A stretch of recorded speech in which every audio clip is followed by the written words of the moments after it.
श्री गणेशाय नमः। मैं हूँ वामिका और आप सभी का हमारे चैनल आध्यात्मिक सागर में बहुत बहुत स्वागत है। आप सभी का दिन शुभ हो, मंगलमय हो और भगवान गणेश जी की कृपा आप पर और आपके पूरे परिवार पर सदा बनी रहे। आज आप सुनेंगे पौष मास महात्म्य का अध्याय 5। इससे पहले के अध्याय में आपने भगवान गणेश जी का और शनि भगवान की कथा का वर्णन सुना था। अब सुनिए आगे की कथा। नारद जी ने कहा, प्रभु गणेश जी के स्तोत्र तथा उनके मनोहर पूजन को तो मैंने सुन लिया, अब मुझे जन्म मृत्यु के चक्र से छुड़ाने वाले कवच के सुनने की इच्छा है। तब भगवान श्री नारायण ने कहा, नारद, उस देव सभा के मध्य जब गणेश जी की पूजा समाप्त हुई, तब शनैश्चर ने सबके तारक जगत गुरु विष्णु से कहा।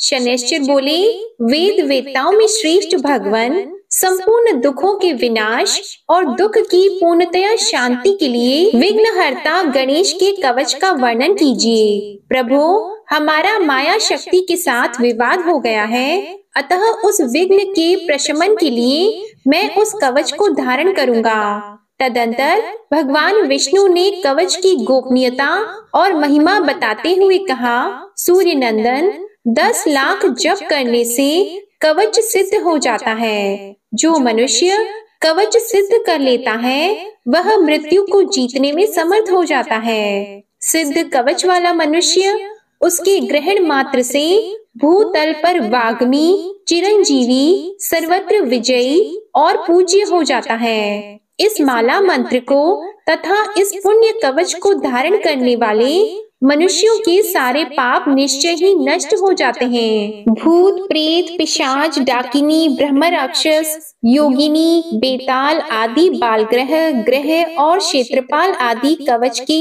शब्द मात्र के श्रवण से भयभीत होकर भाग खड़े होते हैं।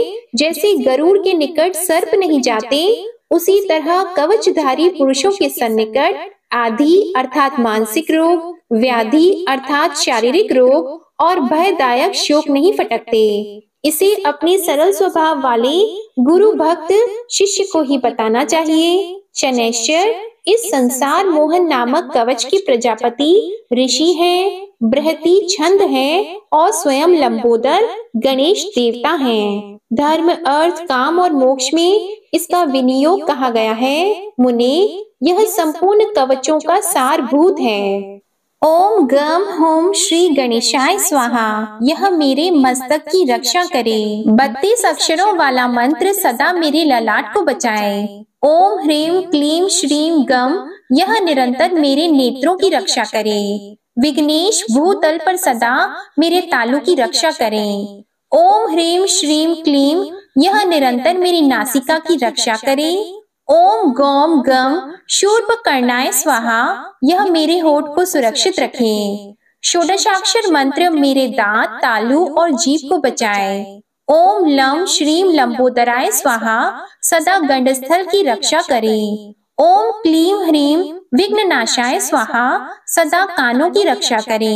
ओम श्रीम गम गजाननाय स्वाहा, सदा कंधों की रक्षा करे। ओम ह्रीम विनायकाय स्वाहा, सदा पृष्ठ भाग की रक्षा करे। ओम क्लीम ह्रीम कंकाल की और गम वक्ष स्थल की रक्षा करे। विघ्न निहंता हाथ, पैर और सर्वांग को सुरक्षित रखे। पूर्व दिशा में लंबोदर और अग्नि कोण में विघ्न नायक रक्षा करे।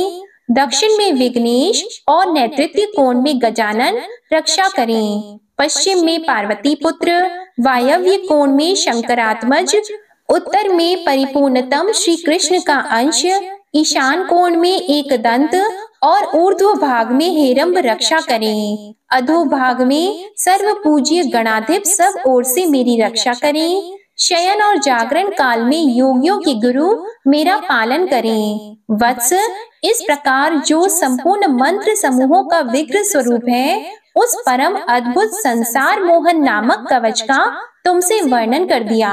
सूर्य नंदन, इसे प्राचीन काल में गोलोक के वृंदावन में रास मंडल के अवसर पर श्री कृष्ण ने मुझ विनीत को दिया था, वही मैंने तुम्हें प्रदान किया है। तुम इसे जिस किसी को मत दे डालना, यह परम श्रेष्ठ, सर्व पूज्य और संपूर्ण संकटों से उबारने वाला है। जो मनुष्य विधि पूर्वक गुरु की अभ्यर्चना करके इस कवच को गले में अथवा दाई भुजा पर धारण करता है, वह निसंदेह विष्णु ही है। ग्रहेंद्र, हजारों अश्वमेध और सैकड़ों वाजपेयी यज्ञ इस कवच की 16वीं कला की समानता नहीं कर सकते।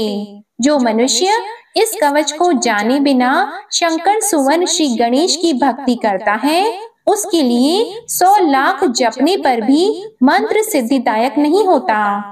इस प्रकार सूर्य पुत्र शनैश्चर को यह कवच प्रदान करके सुरेश्वर विष्णु मौन हो गए। तब समीप में स्थित परमानंद में निमग्न हुए देवताओं ने कहा, तदंतर पहले शंकर का शुक्र पृथ्वी पर गिरने से कार्तिकेय के उत्पन्न होने की बात आई थी, उसी के संबंध में बात छिड़ने पर श्री धर्म ने कहा, भगवान, प्रकोप के कारण रति से उठते हुए शंकर जी का वह शुक्र भूतल पर गिरा था, यह मुझे ज्ञात है। भूमि ने कहा, ब्राह्मण, उस शुक्र का वहन करना अत्यंत कठिन था, इसलिए जब मैं उसका भार सहन न कर सकी तब मैंने उसे अग्नि में डाल दिया, अतः मुझ अबला को क्षमा कीजिए। अग्नि ने कहा, जगन्नाथ, मैंने भी उस शुक्र का भार उठाने में असमर्थ होकर उसे सरकंडों के वन में फेंक दिया। भला दुर्बल का पुरुषार्थ ही क्या और उसका यश ही कैसा। वायु ने कहा, स्वर्ण रेखा नदी के तट पर सरकंडों में गिरा हुआ वह शुक्र तुरंत ही अत्यंत सुंदर बालक हो गया। श्री सूर्य ने कहा, भगवान, काल चक्र से प्रेरित हुआ मैं उस रोते हुए बालक को देखकर अस्ताचल की ओर चला गया, क्योंकि मैं रात में ठहरने के लिए असमर्थ हूँ। चंद्रमा ने कहा, विष्णु, उसी समय कृतिकाओं का समुदाय बद्रिकाश्रम से आ रहा था। उन्होंने उस रुदन करते हुए बालक को देखा और उसे उठाकर वे अपने भवन को चली गईं। जल ने कहा, प्रभु, कृतिकाओं ने उस रोते हुए शिशु को अपने घर लाकर और उसके भूखे होने पर कृतिकाओं ने स्वयं अपना स्तनपान कराकर उसे बड़ा किया। वह शिव पुत्र सूर्य से भी अधिक प्रभावशाली था। दोनों संध्याओं ने कहा, भगवान, इस समय वह बालक 6 कृतिकाओं का पोष्य पुत्र है। उन्होंने स्वयं ही प्रेम पूर्वक उसका कार्तिकेय ऐसा नाम रखा है। रात्रि ने कहा, प्रभु, वे कृतिकाएं उस बालक को आंखों से ओझल नहीं करती हैं। उनके लिए वह प्राणों से भी बढ़कर प्रेम पात्र है, क्योंकि जो पालन करने वाला होता है उसी का वह पुत्र कहलाता है। दिन ने कहा, देव, जो वस्तुएं त्रिलोकी में दुर्लभ हैं और अपने स्वाद के लिए प्रशंसित हैं, उन्हीं को वे उस बालक को खिलाती हैं। जब उस सभा में उन सब लोगों ने प्रसन्न मन से श्री हरि से यों कहा, तब उनके उस कथन को सुनकर मधुसूदन संतुष्ट हो गए। पुत्र का पूरा समाचार पाकर पार्वती का मन हर्ष से खिल उठा। उन्होंने ब्राह्मणों को करोड़ों रत्न, बहुत सा धन और विभिन्न प्रकार के सभी वस्त्र दिए। इसके बाद लक्ष्मी जी, सरस्वती जी, सावित्री जी, मैना आदि सभी महिलाओं ने तथा विष्णु जी आदि सभी देवताओं ने ब्राह्मणों को धन दिया। श्री नारायण कहते हैं, मुनि, पुत्र का समाचार मिल जाने पर जब विष्णु, देवगण, मुनि समुदाय और पर्वतों ने पार्वती सहित शंकर को प्रेरित किया, तब उन्होंने लाखों क्षेत्रपाल, भूत, बेताल, यक्ष, कुष्मांड, ब्रह्म राक्षस, डाकिनी, योगिनी और भैरवों के साथ महान बल पराक्रम संपन्न वीरभद्र, नंदीश्वर, महाकाल, वज्रदंत, भगंदर, दधिमुख आदि दूतों को, जो धधकती हुई आग की लपट के समान उद्दीप्त हो रहे थे, उन्हें भेजा। उन सभी शिवदूतों ने, जो नाना प्रकार के शस्त्र अस्त्रों से सुसज्जित थी, शीघ्र ही जाकर कृतिकाओं के भवन को चारों ओर से घेर लिया। उन्हें देखकर सभी कृतिकाओं का मन भय से व्याकुल हो गया। तब वे ब्रह्म तेज से उद्दीप्त होते हुए कार्तिकेय के पास जाकर कहने लगी। कृतिकाओं ने कहा, बेटा कार्तिकेय, असंख्यों कराल सेनाओं ने भवन को चारों ओर से घेर लिया है और हमें पता भी नहीं है कि यह किसकी है। तब कार्तिकेय बोले, माताओं, आप लोगों का भय दूर हो जाना चाहिए। मेरे रहते आपको भय कैसा। यह कर्म भोग दुर्निवार्य है, इसे कौन हटा सकता है। इसी बीच सेनापति नंदिकेश्वर भी वहां कार्तिकेय के समक्ष उपस्थित हुए और कृतिकाओं से बोले। नंदिकेश्वर ने कहा, भ्राता, संहारकर्ता सुरश्रेष्ठ शंकर और माता पार्वती द्वारा भेजे गए शुभ समाचार को मुझसे श्रवण करो। कैलाश पर्वत पर गणेश के मांगलिक जन्मोत्सव के अवसर पर सभा में ब्रह्मा, विष्णु और शिव आदि सभी देवता उपस्थित हैं। वहां गिरिराज किशोरी ने जगत का पालन करने वाले विष्णु को संबोधित करके उनसे तुम्हारे अन्वेषण के लिए कहा। तब विष्णु ने तुम्हारी प्राप्ति के निमित्त एक एक कर उन सभी देवों से पूछा। उनमें से प्रत्येक ने यथोचित उत्तर भी दिया। उन्हीं में धर्म अधर्म के साक्षी धर्म आदि सभी देवताओं ने परमेश्वर को तुम्हारे यहाँ कृतिकाओं के भवन में रहने की सूचना दी। प्राचीन काल में शिव पार्वती का जो एकांत क्रीड़ा हुई थी, उसमें देवताओं द्वारा देखे जाने पर शंभु का शुक्र भूतल पर गिर पड़ा था। भूमि ने उस शुक्र को अग्नि में और अग्नि ने उसे सरकंडों के वन में फेंक दिया।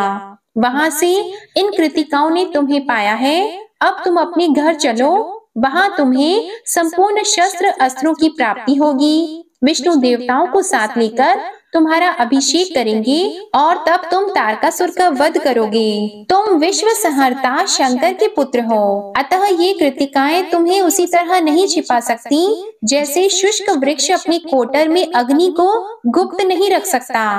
तुम तो विश्व में दीप्तिमान हो। इन कृतिकाओं के घर में तुम्हारी उसी प्रकार शोभा नहीं हो रही है जैसे महाकूप में पड़े हुए चंद्रमा शोभित नहीं होते। जैसे सूर्य मनुष्य के हाथों की ओट में नहीं छिप सकते, उसी तरह तुम भी इनके अंग तेज से आच्छादित न होकर जगत को प्रकाशित कर रहे हो। शंभु नंदन, तुम तो जगत व्यापी विष्णु हो, अतः इन कृतिकाओं के व्याप्य नहीं हो। जैसे आकाश किसी का व्याप्य नहीं है, बल्कि वह स्वयं ही सबका व्यापक है। तुम विषयों से निर्लिप्त योगींद्र हो तथा विश्व के आधार और परमेश्वर हो। ऐसी दशा में कृतिकाओं के भवन में तुम सर्वेश्वर का निवास होना उसी प्रकार संभव नहीं है जैसे क्षुद्र गौरैया के उदर में गरुड़ का रहना असंभव है। तुम भक्तों के लिए मूर्तिमान अनुग्रह तथा गुणों और तेजों की राशि हो। देवगण तुम्हें उसी तरह नहीं जानते जैसे योगहीन पुरुष ज्ञान से अनभिज्ञ होता है। जैसे मोहित चित्त वाले भक्तिहीन मनुष्यों को हरि की उत्कृष्ट भक्ति का ज्ञान नहीं होता, उसी तरह यह कृतिकाएं तुम्हें कैसे जान सकती हैं, क्योंकि तुम अनिर्वचनीय हो। भ्राता, जो लोग जिसके गुण को नहीं जानते वे उसका अनादर ही करते हैं। जैसे मेढक एक साथ रहने वाले कमलों का आदर नहीं करते। कार्तिकेय ने कहा, भ्राता, जो भूत भविष्य वर्तमान तीनों कालों का ज्ञान है वह सब मुझे ज्ञात है। तुम भी तो ज्ञानी हो क्योंकि मृत्युंजय के आश्रित हो। ऐसी दशा में तुम्हारी क्या प्रशंसा की जाए। भाई, कर्म के अनुसार जिनका जिन जिन योनियों में जन्म होता है वे उन्हीं योनियों में निरंतर रहते हुए निवृत्ति लाभ करते हैं। वे चाहे संत हो अथवा मूर्ख हो, जिन्हें कर्म भोग के परिणाम स्वरूप जिस योनि में प्राप्ति हुई है वे विष्णु माया से मोहित होकर उसी योनि को बहुत बढ़कर समझते हैं। जो सनातनी विष्णु माया सबकी आदि सर्वस्व प्रदान करने वाली और विश्व का मंगल करने वाली है, उन्हीं जगत जननी ने इस समय भारतवर्ष में शैलराज की पत्नी के गर्भ से जन्म धारण किया है और दारुण तपस्या करके शंकर जी को पति रूप में प्राप्त किया है। सभी श्री कृष्ण से उत्पन्न हुए हैं और समय आने पर केवल श्री कृष्ण में ही विलीन हो जाते हैं। प्रत्येक कल्प में सृष्टि के विधान में मैं नित्य होते हुए भी माया से आबद्ध होकर जन्म धारण करता हूँ। उस समय प्रत्येक जन्म में जगत जननी पार्वती मेरी माता होती हैं। जगत में जितनी नारियां हैं वे सभी प्रकृति से उत्पन्न हुई हैं।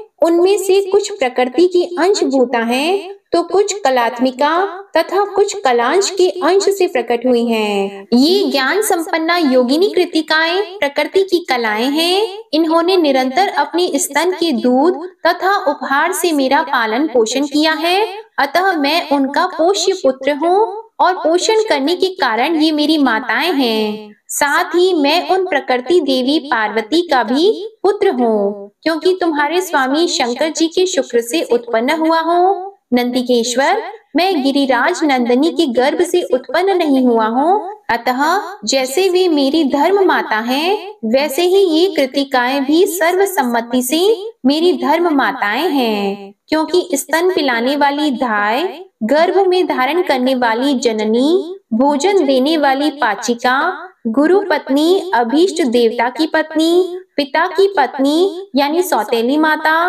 कन्या, बहन, पुत्रवधू, पत्नी की माता सास, माता की माता नानी, पिता की माता दादी, सहोदर भाई की पत्नी, माता की बहन मौसी, पिता की बहन बुआ तथा मामी, ये 16 मनुष्यों की वेद विहित माताएं कहलाती हैं। ये कृतिकाएं संपूर्ण सिद्धियों की ज्ञाता, परम ऐश्वर्य संपन्न और तीनों लोकों में पूजित हैं। ये क्षुद्र नहीं है, बल्कि ब्रह्मा की कन्याएं हैं।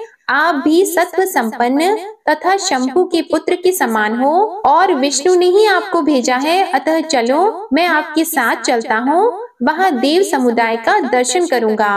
आज का अध्याय यहीं समाप्त होता है। इसके बाद जो कुछ भी हुआ, कार्तिकेय जी का नंदिकेश्वर के साथ कैलाश पर जाना, वहाँ उनका स्वागत होना, इन सब का वर्णन आप अगले अध्याय में सुनेंगे। अब आप सुनिए श्री गणेश चालीसा पाठ। जय गणपति सद्गुण सदन, कविवर बदन कृपाल, विघ्न हरण मंगल करण, जय जय जय गिरिजालाल।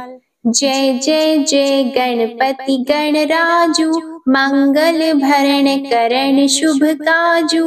जय जगबदन सदन सुखदाता, विश्व विनायक बुद्धि विधाता। वक्रतुंड शुचि शुंड सुहावना, तिलक त्रिपुंड भाल मन भावन। राजत मणि मुक्तन उर्माला, स्वर्ण मुकुट शिर नयन विशाला। पुस्तक पाणि कुठार त्रिशूलम, मोदक भोग सुगंधित फूलम। सुंदर पीतांबर तन साजित, चरण पादुका मुनि मन राजित। धनि शिव सुवन षडानन भ्राता, गौरी लालन विश्व विख्याता। रेति सेति तव चवर सुधारी, मूषक वाहन सोहत द्वारी। कहो जन्म शुभ कथा तुम्हारी, अति शुचि पावन मंगलकारी। एक समय गिरिराज कुमारी, पुत्र हेतु तप कीन्हा भारी। भयो यज्ञ जब पूर्ण अनूपा, तब पहुँचियो तुम धरि द्विज रूपा। अतिथि जान के गौरी सुखारी, बहुविधि सेवा करी तुम्हारी। अति प्रसन्न हवे तुम वर दीन्हा, मातु पुत्र हित जो तप कीन्हा। मिलहि पुत्र तुहि बुद्धि विशाला, बिना गर्भ धारण यही काला। गणनायक गुण ज्ञान निधाना, पूजित प्रथम रूप भगवाना। अस कही अंतर ध्यान रूप होवे, पालना पर बालक स्वरूप होवे। बनि शिशु रोदन जब ही तुम ठाना, लखी मुख सुख नहीं गौरी समाना। सकल मगन सुख मंगल गावही, नाभते सुरन सुमन वर्षा वही। शंभु उमा बहुदान लुटावही, सुर मुनि जत सुत देखन आवही। लखी अति आनंद मंगल साजा, देखन भी आए शनि राजा। निज अवगुण गुण शनि मन माही, बालक देखन चाहत नाही। गिरिजा कछु मन भेद बढ़ायो, उत्सव मोरन शनि तुहि भायो। कहत लगे शनि मन सकुचाई, का करि हो शिशु मोहि दिखाई। नहीं विश्वास उमा उर भयहु, शनि सो बालक देखन कहयौ। पद तहि शनि दृग कोण प्रकाशा, बालक सिर उड़ गयो आकाशा। गिरिजा गिरि विकल हवि धरणी, सो दुख दशा गयो नहीं वरणी। हाहाकार मच्यो कैलाशा, शनि कीन्हो लखी सुत को नाशा। तुरत गरुड़ चढ़ी विष्णु सिधायो, काटी चक्र सो गज सिर लाई, बालक के धर ऊपर धारियो, प्राण मंत्र पढ़ शंकर डारियो, नाम गणेश शंभु तब कीन्हे, प्रथम पूज बुद्धि निधि वर दीन्हे, बुद्धि परीक्षा जब शिव कीन्हा, पृथ्वी कर प्रदक्षिणा लीन्हा, चले षडानन भरमि भुलाई, रचि बैठ तुम बुद्धि उपाई, चरण मातु पितु के धर लीन्हे, तिनके साथ प्रदक्षिण कीन्हे, धनि गणेश कहि शिव ही हर्षि, नभते सुरन सुमन बहु बरसे, तुम्हारी महिमा बुद्धि बढ़ाई, शेष सहस मुख सके न गाई, मैं मतिहीन मलिन दुखहारी, करहु कौन विधि विनय तुम्हारी, भजत राम सुंदर प्रभु दासा, जग प्रयाग ककरा दुर्वासा, अब प्रभु दया दीना पर कीजे, अपनी शक्ति भक्ति कुछ दीजे, श्री गणेश यह चालीसा, पाठ करे कर ध्यान, नित नव मंगल ग्रह बसी, लहे जगत सम्मान, संबंध अपने सहस्त्र दश, ऋषि पंचमी दिनेश, पूर्ण चालीसा भयो, मंगल मूर्ति गणेश। श्री गणेश चालीसा समाप्त होती है। प्रेम से बोलिए भगवान श्री गणेश की जय। आपको ये कथा पसंद आए तो वीडियो को लाइक करिएगा, शेयर करिएगा, कमेंट में भगवान गणपति जी की जय लिखिएगा और हमारे चैनल पर पौष मास के रविवार की व्रत कथा भी जरूर सुनिएगा। ओम श्री गणेशाय नमः।